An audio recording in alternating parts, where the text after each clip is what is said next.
Bueno, tengan buenas tardes, jóvenes.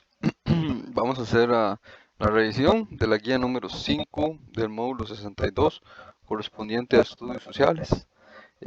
Como también se menciona en la explicación de la guía de cívica, es importante recordar que ahora tenemos un poquito más de tiempo, ¿verdad? Esta guía, pues ya la explicamos la semana pasada, ¿verdad? Se les entregó la semana pasada, todavía esta semana pues han estado trabajando en eso, ¿verdad? Ya para la otra semana tenemos pues la entrega de la siguiente guía, pero recuerden que han tenido bastante tiempo para poder resolver esta nueva, ¿verdad? Entonces de acostumbrarnos a eso, ¿verdad? Y eso les da también una ventaja a los que han estado un poco atrasados para que se pongan al día. ¿De acuerdo? Entonces vamos a revisar lo que hay que hacer. Como hemos estado explicando en clase, el itinerario histórico lo que corresponde son a imágenes, ¿verdad? Tenemos del lado izquierdo 9 imágenes y del lado derecho tenemos cuadros con renglones para completar la explicación correspondiente a cada una de las imágenes. ¿Ok? A grosso modo voy a explicar una por una, ¿verdad? Pero también voy a indicarles en qué parte del texto pues encontraríamos la respuesta, ¿verdad? Porque eso es una guía que también es bastante sencilla de realizar porque las respuestas están después muy evidentes. Bueno, en primera instancia, aquí hablando sobre lo del fin de la guerra, ¿verdad? Voy a ampliar aquí la imagen para que revisemos lo que se ve, ¿verdad? Se ve soldados por un lado, ¿verdad? Pero en este caso, pues serían soldados que han sobrevivido, ¿verdad? Que recuerden que en los procesos de guerra, pues siempre tenemos, pues, muertes, ¿verdad? Tenemos muertes, ¿verdad? O algunos de estos soldados van a quedar lisiados o van a quedar discapacitados, ¿verdad? Algunos van a quedar, qué sé yo, ciegos, sordos, o perdieron un ojo, perdieron un brazo, perdieron una pierna, quedan con problemas psicológicos, ¿verdad? Etcétera, con traumas después de la guerra, ¿verdad? Todo esto genera, la guerra también genera hambruna, ¿verdad? Las personas pasaban hambre, había escasez de productos, hubo desempleo y en el otro aspecto tenemos destrucción de los edificios, destrucción de la infraestructura en general, de las casas, de las carreteras, de todo lo que se había construido y que fue afectado por los bombardeos o por la destrucción que genera la guerra, ¿verdad? Entonces, cuando uno habla del fin de la guerra, está bien, habla de esta palabra que está aquí, ¿verdad? Del armisticio, que un armisticio es un cese al fuego, es un detener la guerra, es un alto al uso de las armas, ¿ok? Entonces, esta primera imagen, pues representa todas estas características que les he venido diciendo, ¿verdad? Entonces, ustedes lo que hacen es que lo redactan en este espacio de este lado, ¿ok? Seguimos avanzando. En relación con la imagen número 2, lo que tenemos es la bandera de los Estados Unidos con un saquito o una bolsa llena de dólares o monedas, ¿verdad? A final de cuentas, lo que significa es riqueza, ¿verdad? Riqueza y buena condición económica. ¿Qué sucedió con los Estados Unidos? Los Estados Unidos se convierten en la primera potencia económica mundial, ¿ok? Van a liderar la economía posterior a la Primera Guerra Mundial. ¿Por qué? La principal explicación que he venido dando es que básicamente la guerra, a pesar de que se llama guerra mundial, no es una guerra mundial, es una guerra que se pelea en territorio europeo. ¿Ok?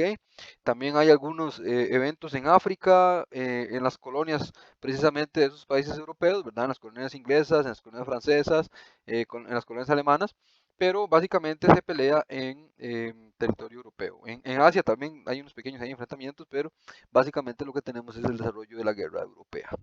Entonces, ¿por qué podemos explicar que los Estados Unidos se ubican o se posicionan como la fuerza más importante a nivel de la economía y de poder en el mundo? Porque Estados Unidos sí participa en la Primera Guerra Mundial, pero no sufre destrucción y no sufre daños en su territorio, ¿verdad? Lo que tenemos es más bien a los Estados Unidos peleando junto con los aliados, ¿verdad? Junto con Gran Bretaña, junto con Francia y en su momento con Rusia, ¿verdad? Que Rusia posteriormente se sale de la Primera Guerra Mundial para atender su revolución rusa, ¿verdad? Que ya lo hemos visto en la guía número 4, que posteriormente va a hacer que Rusia deje de existir como Rusia y se convierta en la Unión de Repúblicas Socialistas Soviéticas, la URSS, ¿verdad? Pero bueno, volviendo al tema de los Estados Unidos, ¿qué es lo que hacen los Estados Unidos? Pues participan en la guerra enviando soldados, ¿verdad? Recuerden que el principal medio de transporte era el barco, entonces utilizaban los barcos, los llenaban de soldados, los soldados iban y participaban en las luchas de los aliados, ¿verdad? Que ya les comenté quiénes son los aliados, ¿verdad? Gran Bretaña, Francia y en su momento Rusia, ¿verdad? Y los Estados Unidos lo que aporta son soldados. Evidentemente, pues podría tener pérdidas humanas, correcto, ¿verdad? Pero al final de cuentas no sufre destrucción como si lo sufrieron todos los países europeos. Ok, entonces con esta explicación ustedes podrían redondear las ideas, ¿verdad? Además también es importante recalcar que los Estados Unidos se convierten en el principal prestamista em, de principal prestamista de los países europeos, ¿verdad? O sea, le prestaba plata, ¿verdad? Pero como pueden ustedes revisar después en la lectura, ¿verdad? Se van a dar cuenta que los Estados Unidos como que limita la cantidad de dinero que le puede prestar a los europeos y eso va a generar la aparición de la conferencia de Génova, ¿ok? Entonces bajamos a la siguiente imagen, ¿verdad? En la conferencia de Génova lo que tenemos es una reunión, ¿verdad? De los líderes de los países europeos que quedaron devastados, ¿verdad? Estaban en malas condiciones económicas por los costos de la guerra, ¿verdad? Recuerden que a pesar de que con la firma del Tratado de Versalles, ¿verdad? Que era como el Tratado de Paz, ¿verdad? Para 1919, donde se condena o se declara a Alemania la responsable de la Primera Guerra Mundial, lo que tenemos es que se le achacan los costos de la reconstrucción, pero los alemanes tampoco van a pagar todo en el mismo año 2019, en el año 1919, en el año 1920, 1921. Eso es imposible, ¿verdad? Entonces los alemanes quedarán pendientes para pagar la deuda. Inclusive en la lectura que habíamos revisado hace un poco tiempo atrás, lo vimos en clase y chequeamos que inclusive todavía para el 2010, o sea, para hace 10 años, los alemanes todavía estaban terminando de pagar la guerra. Es increíble, ¿verdad? Una cantidad tan exagerada de años. Pero entonces la conferencia de Génova, como lo dice la lectura, vamos un momento a la lectura, ¿verdad? Como dice la lectura, la conferencia de Génova, que se desarrolla en 1922, ¿verdad? Tiene como principal objetivo que se le pueda dar dinero a los países para que reactiven la economía, ¿verdad? Entonces aquí lo que tenemos es que un acuerdo para que puedan acceder a créditos, ¿verdad? Pues lógicamente los créditos lo que van a permitir es un desarrollo, una reactivación de la economía, ¿verdad? En la reconstrucción, ¿verdad? Para poder iniciar otra vez con las fábricas, para que los bancos puedan prestarle dinero a ciertos negocios para que puedan empezar a trabajar de nuevo, ¿verdad? Y entonces básicamente eso es lo que se debería entender como la conferencia de Génova, ¿verdad? Debido a las medidas que se han tomado en la conferencia de Génova, podríamos decir que inicia un crecimiento industrial em, que se va a ir desarrollando no solo en los Estados Unidos, sino también una reconstrucción y una reactivación económica en Europa, ¿verdad? Otro aspecto importante que se negoció fue que los Estados Unidos aceptó la reducción de la deuda de los países europeos, que podríamos dar a entender que significa que, por ejemplo, si debían 100 colones, ¿verdad? Se les perdonan 5, 10 o 15 colones y entonces digamos que van a haber 85 colones y al final de cuentas pues eso también es importante. Ok, la siguiente imagen del itinerario histórico nos hace referencia a los años felices, ¿verdad? Como hemos estado viendo en clases, la imagen de los años felices hace referencia a bonanza o a bienestar, ¿verdad? Un desarrollo económico importante, una estabilidad económica, buenos ingresos para las personas. Se desarrolla en esta época, por ejemplo, aquí en la imagen podemos ver una fiesta, por ejemplo, ¿verdad? Con músicos, ¿verdad? En esta también podemos ver músicos y gente divirtiéndose, ¿verdad? Llegamos a la conclusión de que las condiciones económicas daban también un poco de dinero que sobraba y que se utilizaba en otros entretenimientos que antes de la Primera Guerra Mundial no se podían. Por ejemplo, aquí vemos vestimenta, ¿verdad? O vestidos y vemos joyas, ¿verdad? Un anillo, podemos decir que eso es una cadena también, ¿verdad? Abajo encontramos más vestimenta o más ropa porque durante esta época de los años felices se desarrolla también la industria textil, ¿verdad? La lectura lo dice así. Y entonces también tenemos inventos que se desarrollan durante esta época que facilitan la vida del ser humano, como por ejemplo el vehículo, ¿verdad? Que con la revolución industrial se había desarrollado el motor de combustión interna, que básicamente lo que significa es que tenemos la utilización de la energía que es el petróleo, ¿verdad? El petróleo se convierte en gasolina y entonces ese motor que se inventó al final de la revolución industrial entre 1870 y 1910, lo que nos da es para que en los años 20 se desarrolle el vehículo automotor. Entonces, la lectura lo que hace es una explicación para darnos a entender que se da el impulso de nuevos sectores económicos que generan mucho empleo, ¿verdad? Entonces, al generar empleo, las personas tienen dinero, al tener dinero aumenta el consumo y al aumentar el consumo aumenta la producción. ¿De acuerdo? Entonces, al aumentar la producción tenemos la industria automotriz, que serían los vehículos, la industria química relacionado con medicamentos o con cualquier aspecto, jabones, champús, etcétera, ¿verdad? Tenemos la industria textil que se relaciona con la ropa, ¿verdad? Inician las diferentes marcas de ropa. En la anterioridad a la Primera Guerra Mundial no había mucho énfasis o mucho interés en comprar ropas de marca, ya para esta época se empieza a desarrollar.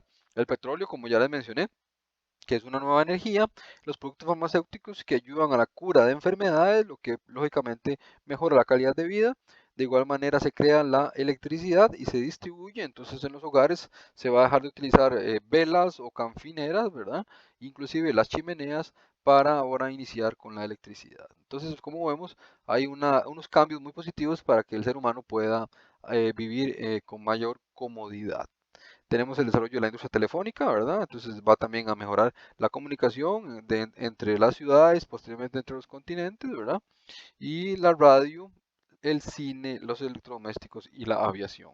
Entonces, como podemos ver, todo esto generó mucho trabajo, generó mucho movimiento de la activación económica, pero también mejoró la calidad de vida, ¿verdad? Porque, por ejemplo, pues ya podemos decir que existe la cocina, que existe la refrigeradora, ¿verdad? Y al existir el cine y la radio, también podemos decir que el ser humano accede a entretenimiento, ¿verdad? Básicamente, eso sería, digamos, en relación con eso. Posteriormente hablamos ya en la clase anterior de que la crisis del 29 y la depresión del 30 es una crisis de superproducción, como lo menciona la lectura, ¿verdad?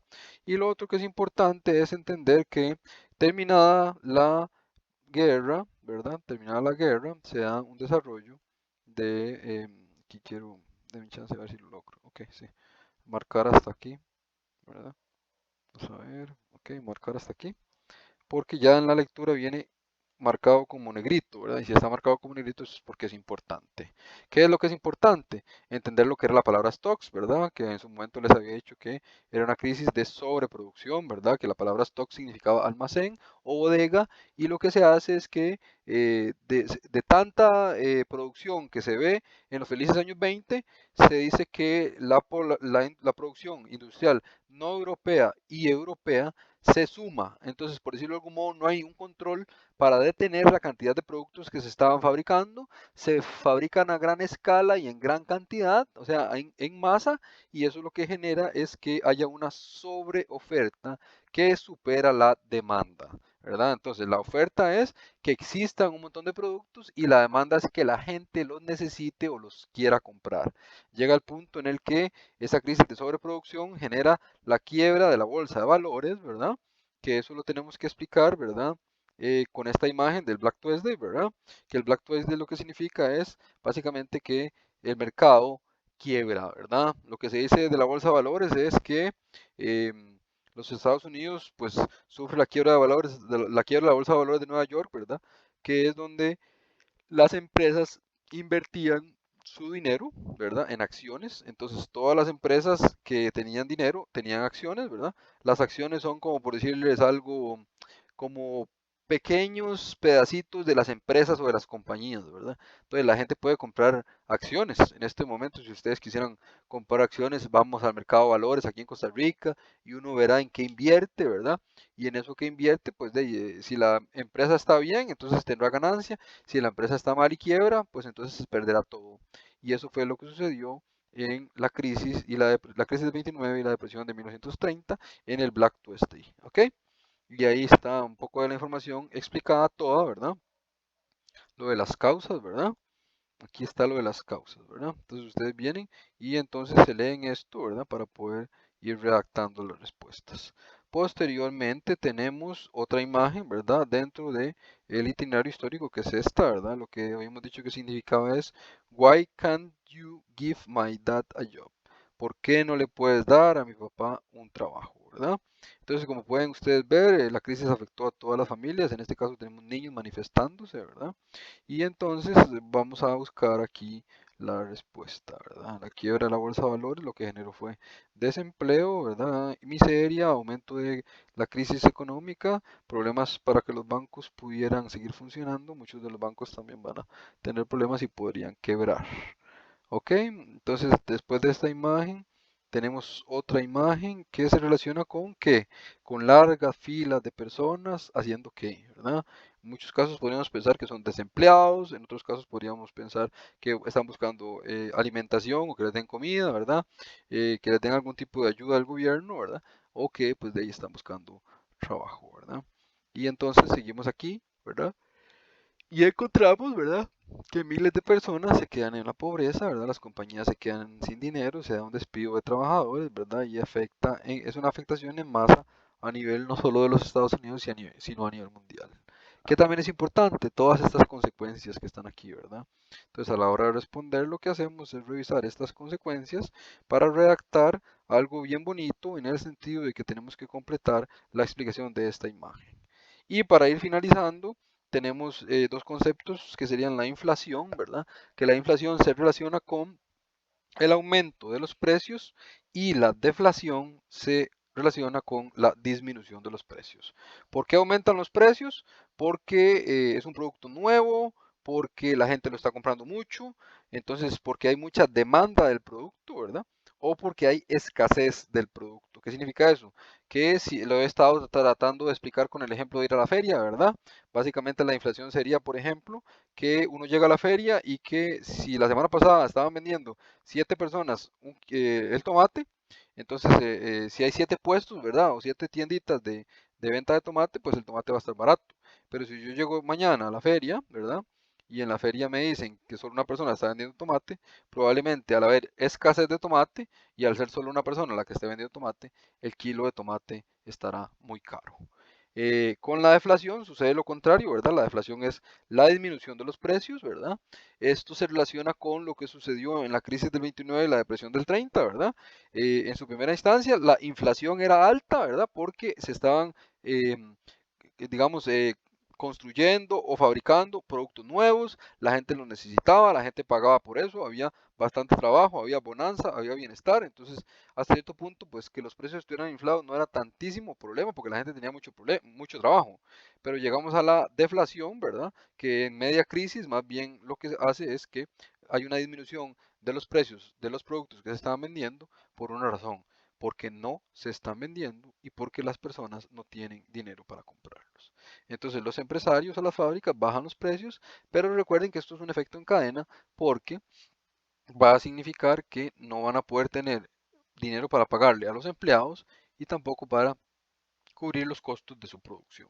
Entonces las fábricas siguen quebrando aunque haya un proceso de disminución de los precios.